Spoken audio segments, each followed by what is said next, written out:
मैं प्रवीण दोलपुरे समाज के छोटा कार्यकर्ता हूँ। देखिए, जो घटना घटी है 14 तारीख को और 29 तारीख को जिन हालात में हमारी बहन मनीषा का मृत्यु हुई है, तो मेरा सवाल इस समाज से है जिस समाज में हम लोग जीवित रहते हैं, समाज के संस्कारों को निभाते हैं, संस्कारों में जीते हैं, संस्कृति में रहते हैं, भारत भूमि में हम रहते हैं। बड़ा दुख है कि उस बेटी का नाम दिया गया। इससे पूर्व भी एक बेटी, हमारी बहन बेटी के साथ एक घटना हुई थी जिसका नाम पूरे देश ने निर्भया दिया था। बड़ा दुख के साथ मुझे कहना पड़ रहा है कि उस बेटी जो पूर्व में घटना हुई थी बलात्कार की, उस बहन का नाम हमें आज भी याद है। हम उसे निर्भया के नाम से जानते हैं, लेकिन चूंकि उसको पूरे देश ने अपनाया था, उस बेटी के उस दर्द में सम्मिलित हुए थे। आज हमारी एक दलित बेटी के साथ घटना घटती है, तो क्या वो देश की बेटी नहीं है? क्या कारण रहा है कि उसका नाम सार्वजनिक रूप से विजित किया गया, उसका फोटो हर जगह दिखाया गया, जबकि निर्भया का आज तक कहीं फोटो दिखाया नहीं। अब दूसरा मेरा आरोप सीधा जिस हिंदू धर्म में हम हैं, वो सबसे निचले पायदान पे है उस हिंदू धर्म के। तो मैं निवेदन करूँगा देश के समस्त मठाधीश शंकराचार्य जी से कि जो हमारी बेटी की अंतिम जिस वक्त को उस परिवार को देखना था, उस बेटी के दर्शन करना थे, जिन हालात में अंत्येष्टि की गई ये पूरा देश जानता है। लेकिन क्या हमारे धर्मगुरुओं में समाज के जिम्मेदार हिंदू धर्म के ठेकेदारों ने इस पर कुछ बयान दिया? मैं चाहता हूँ कि इस पर स्पष्टीकरण दें कि क्यों आप मौन हैं, क्यों आप चुप हैं। मुझे जहाँ तक जानकारी है कि बनारस के घाटी है जहाँ पर अंतिम क्रिया रात में हो सकती है। ताजुब मुझे इस बात का, बनारस वहाँ से कोसों दूर है और आज दिनांक तक इस घटना के आज 3 दिन हो चुके, अभी तक एक भी धर्म के धर्मगुरु ने इस पर बयान नहीं दिया, जो बहुत ही निंदा है मुझे, और मैं इसका विरोध करता हूँ। तो उनको अपना स्पष्टीकरण देना चाहिए। सनातन धर्म में तो केवल ये बात है, सूर्यास्त के बाद अंत्येष्टि होना ही नहीं चाहिए। देखिए, सनातन धर्म में बिल्कुल अंकित है और हम लोग उस धर्म को अपनाए हुए हैं। पूरा देश का दलित समाज उन संस्कारों को अपनाता है और उन संस्कारों के साथ जी रहा है। और हमारी रस में आज हिंदुत्व है। और जहाँ भी कहीं बात होती है हिंदू धर्म की रक्षा के लिए, चाहे अयोध्या का कार्य सेवक का विषय हो, सबसे ज़्यादा बलिदान हम दलितों ने दिया था। और उस विषय में मैं नहीं जाना चाहता हूँ, लेकिन मुझे बड़ा दुख है कि हिंदू होते हुए हम हिंदुओं के सबसे पिछड़े हैं। काश ये शादी हिंदू बेटी हिंदू होती, दलित नहीं होती, तो शायद पूरा देश इसके साथ खड़ा होता निर्भया की तरह। ये तो अभी तक सभी जगह दलित बेटी कहा जा रहा है। देखिए, दलित बेटी की जगह यदि भारत की बेटी कहा जाए तो क्या बुराई है?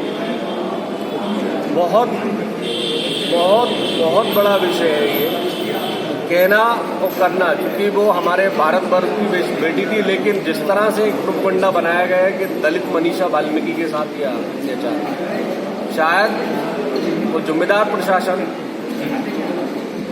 इस बात को उठाता और वो समस्त वो समाज सेवी जो लगातार निर्भया हो या अन्ना हजारे आंदोलन हो या देश के सभी आंदोलनों में जो शरीक करते हैं, आज शायद सब लगभग गायब है। काश ये हमारी बेटी भारत की बेटी होती। बड़ा दुख है मुझे उसका एक छोटा भाई होने के नाते, तो उसको अपनाया नहीं गया। दुख के साथ बताना पड़ रहा है कि हमें भी अपनाया नहीं जाता। लेकिन निवेदन है मेरा, पुनः गलतियाँ होती है, सुधार होना वो जरूरी है। मैं देश के सभी लोगों से निवेदन करूँगा कि उसको एक भारत की बेटी के रूप में अपनाएं और इस लड़ाई में अपनी साथ आए। धन्यवाद। शिवदे जी। क्या भाई 2 मिनट? हाँ, बहुत बढ़िया। मेरा नाम राकेश कुमार सिंह है।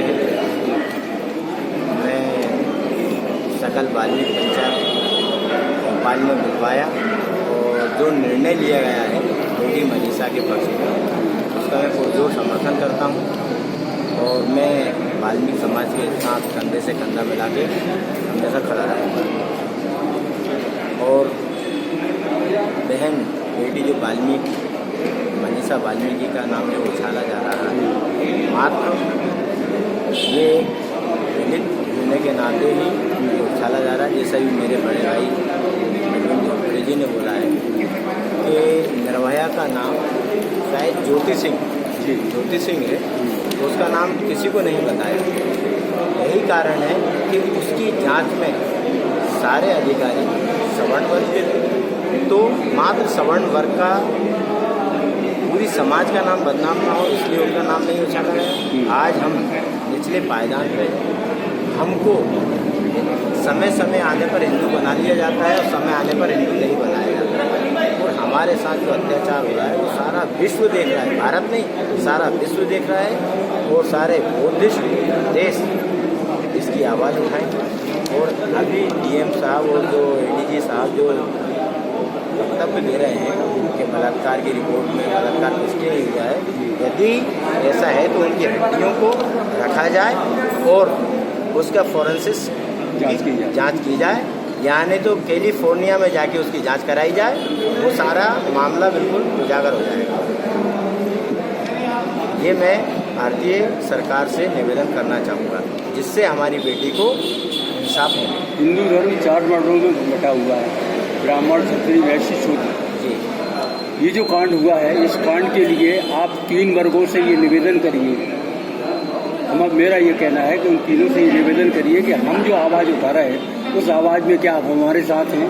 देखिए ये वर्ग जो बटे हुए हैं, ब्राह्मण, क्षत्रिय, वैश्य और शूद्र, 4 वर्ण हैं। आज जो ओबीसी भी हट चुका है, 4 वर्ण हैं। ये तीनों के तीनों, शूद्र जो है इनको हिंदू नहीं मानता है, मात्र वोट के खातिर इनको हिंदू मान लिया जाता है, मात्र वोट के खातिर इनको हिंदू मान लिया जाता है।